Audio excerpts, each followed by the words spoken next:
Good morning everyone. Today we are going to discuss Maternity Benefit Act 1961. So first of all, what is Maternity Benefit Act and why it is given? So it is a legislation enacted by Government of India to protect the wages and salaries of working women during the time of pregnancy or before the expected delivery date. So Maternity Benefit Act applies to whole of the India. It applies to the central and state government employees as well, and we will going to see how many paid leaves are women will be entitled. So here I have written the latest amendment, that is 2017. So previously it was 12 weeks of leaves that is will be paid, but now it has been changed to 26 weeks of leave. It is one of the most important amendments, so I have written in the first. So as you can see, before the expected delivery you can take or you are entitled to take 8 weeks of leaves that will be paid by the employer, and after the delivery and a women employee is entitled for 18 weeks of paid leaves. So this is the leave policy enacted by Government of India under Maternity Benefit Act 1961. So we have clearly seen how many paid leaves we are entitled. A women employee is entitled so 26 weeks of paid leaves, and if we bifurcate that leave it will come unto 8 weeks and 18 weeks. And also, as you can see, I have written very clearly, when a woman already has 2 children, the maternity leave is only 12 weeks for the third and subsequent children. It means if any women employee has first children of delivery, second children of delivery, then she is entitled for 26 leave. Other than that, if it is their third children or fourth children or subsequent children, then only 12 weeks for the leave. Now come to one important point, that is adopting and commissioning mothers. So for adopting, like any woman who is adopting any child below the age of 3 months, so you will be entitled for 12 weeks of paid leaves by the employer. And also for the commissioning mother, a commissioning mother is one who is a biological mother who uses her egg to make an embryo placed in another woman. So she will also be entitled for 12 weeks of maternity leave. Now here one important point is there, option to work from home. If the nature of work permits to work from home, then and should permit the women employees to carry out the work while at home. So it is one of the important amendment as well. Now let's come to crèche facilities given by the employer. So what is crèche facility? Crèche is actually a place where you can place your or keep your children during your work at office. So it is a space especially dedicated to have children, to keep the children there in a safe environment.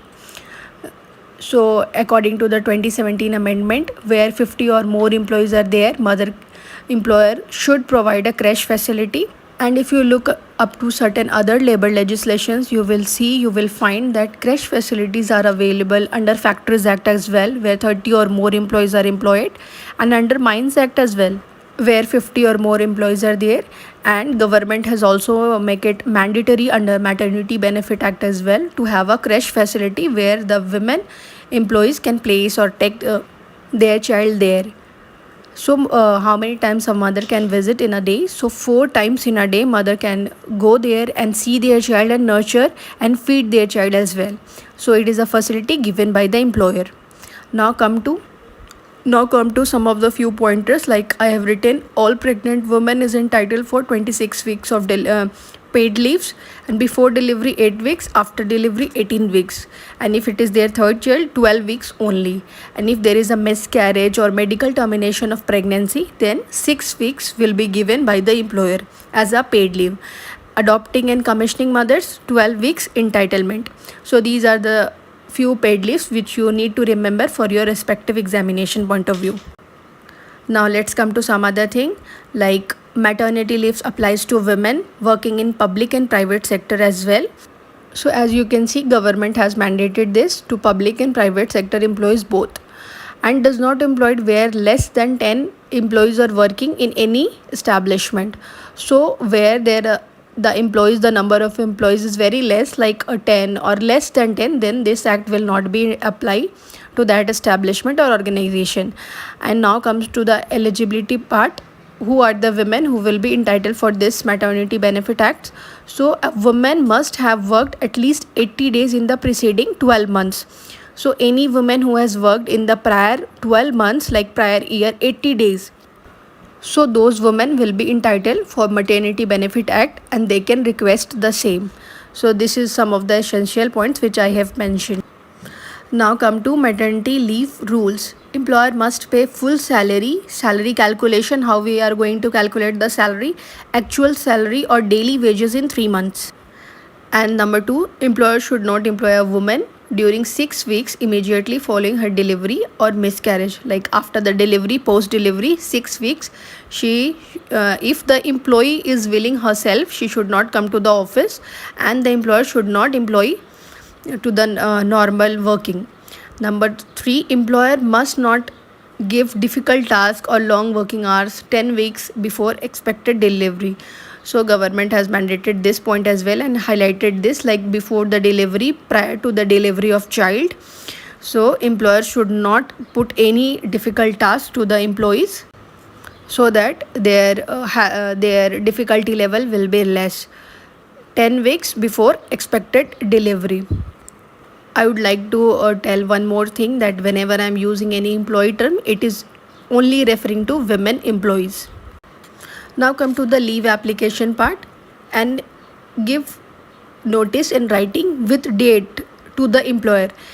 Any employee who's wanting or expecting any maternity leave, what they have to do, they have to put a written notice with the specified date when they are going to take the leave from, and when they are going to come to the office to the employer. They can do virtually like the application or portal, or they can hand it over to the employer. So an employee has no more thing to do, but a written notice should be given. No employer can replace, fine or dismiss a woman on maternity leave. So any woman during the period of maternity leave, an employer cannot replace or fine or dismiss those women. Applies to both central and state level employers, just like I said in the beginning. And let's come to see the penalties. So as you know, any employer who is not following the provisions of the Maternity Benefit Act will be to pay a fine of rupees 2,000 to 5,000 and an imprisonment as well. It will come to 3 months up to 1 year. So these are the penalties if any employer who is not following the provisions of Maternity Benefit Act, they can be fined the same. So this was the Maternity Benefit Act. I have not laid down several sections wise to make it more understandable.